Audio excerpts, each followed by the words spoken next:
Welcome back to the Roaming Gomes, aka Beauty and the Beast to go RV. Wait, Bucky. He wasn't in the shot. I'm surprised he didn't bark at me. He usually does. Anyway, the final leg of our trip started off about as good as the start to any trip we've ever had. We didn't have to unhook or hook up because we didn't unhook overnight. Right. And although I needed gas pretty desperately, there was a speedway station that if it was any closer would literally be on the property of the RV park. Fueling up before the final leg of our journey. I'll tell you, I love this truck, but it eats some gas, man. So after gassing up, we jumped onto I-25, which pretty much is the only route between Las Vegas and New Mexico and Pueblo, Colorado.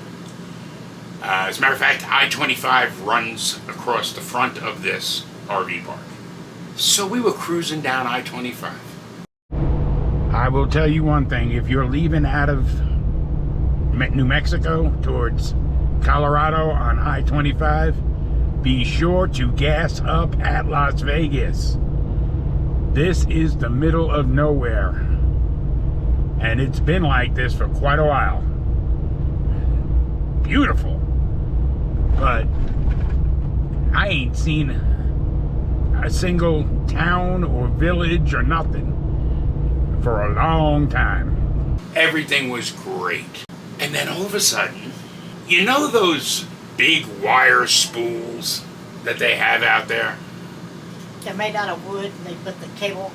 My daddy worked for the telephone company for 40-something years, and so we had, that's what I knew as a picnic table because that's what we always had in our backyard.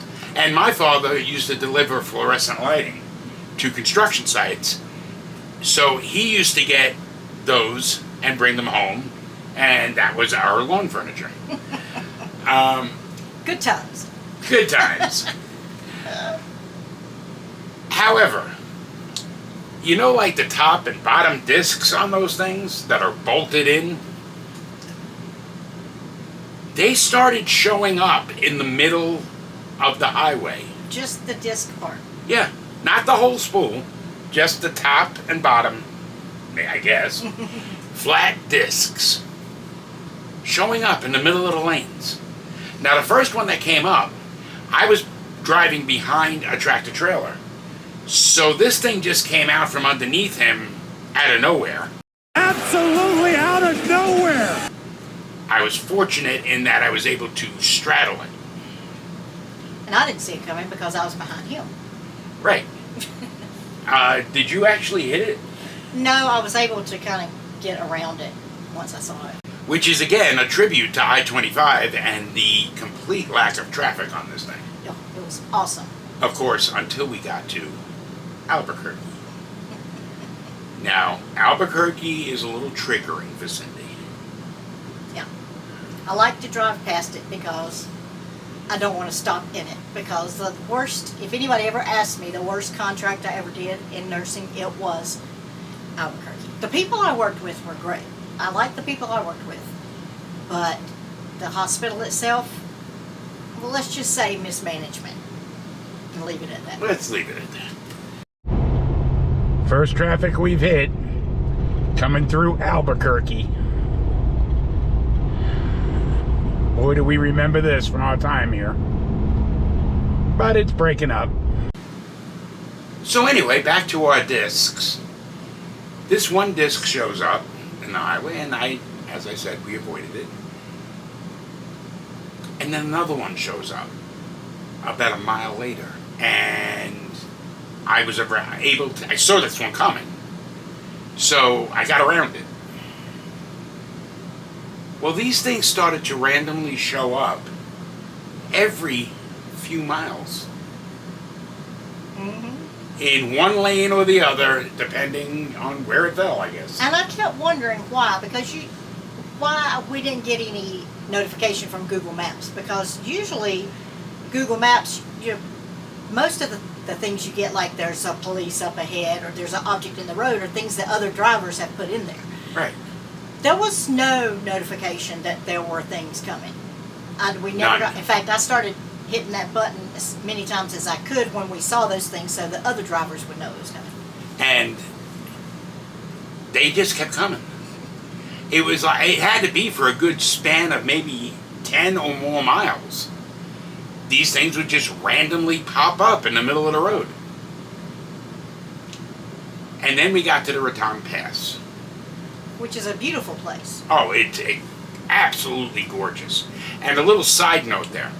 When I bought this truck in Cottonwood in 2024, the only trip that it had towing this RV was from Cottonwood to Tucson. Which is only, what, 4 hours? Yeah. And I think we did it, going back, we did it, I think, in 3.5 hours.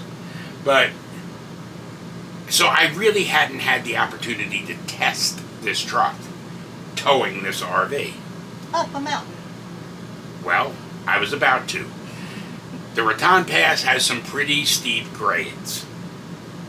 And they're long. So we were doing generally 5 and 6% grades for 5 and 6 miles at a time. The truck performed incredibly. I couldn't be happier. Back to our story. We get about to the top of the Raton Pass, and all the orange signs, construction zone ahead. And the orange barrels and the orange cones, and I don't remember seeing very many people working there. There was one little spot where they were doing something. And there was one little spot where there were 7 of these discs stacked in the middle of the only remaining lane. The construction had us down to 1 lane, so the only lane we had was the one with the pile of wood in it. Fortunately, we weren't in an area where it was, as is often the case in these passes, a drop-off on one side and the mountain on the other side. This was pretty much standard shoulder, but it was a dirt shoulder. Both myself and the tractor trailer in front of me, and Cindy, all had to go off-roading to get around these obstructions. The thing that kind of got me is 20 feet away was that construction zone that Cindy just talked about, where all the people were kind of milling about. As construction zones tend to be. Right. People milling about. Leaning on their shovels. Why did one of them not just come over and, hell, just throw these things off the side of the road? Yeah. I have no idea, but that was the last we saw of the discs. Apparently whoever was losing them off of their truck realized it at that point.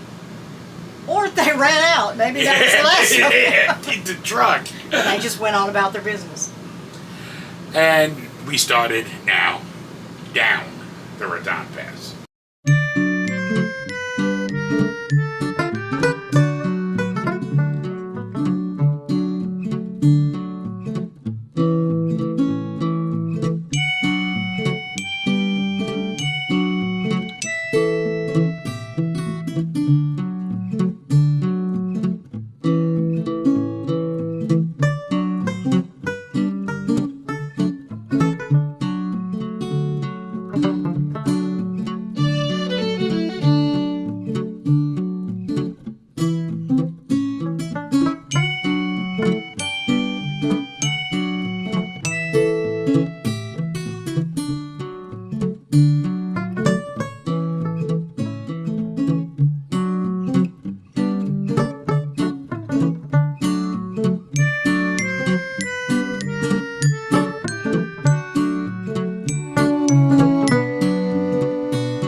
entered Colorado.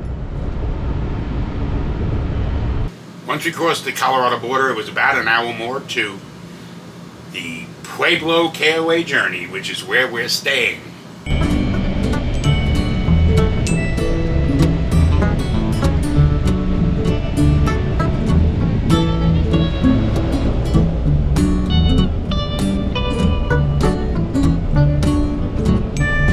Is there no RV park in the world that has a good road going into it?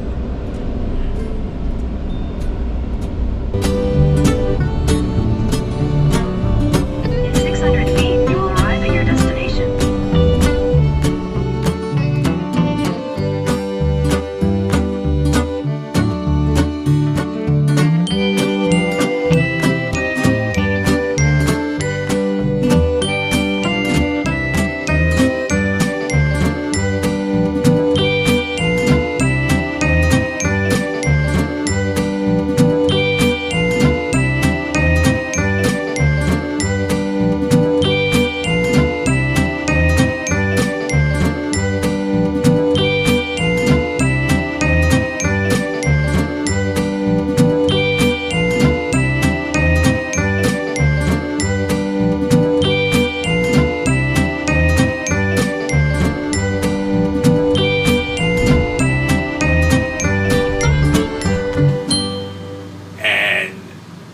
We'll do a review probably after we leave. But quite honestly, I don't think it's going to be a bad review at all. No. The only thing I'm not crazy about is at this area where we're staying, where long-term people are, is kind of on the back of the property from where the main part is, and where the office and everything is, and there's absolutely no shade here.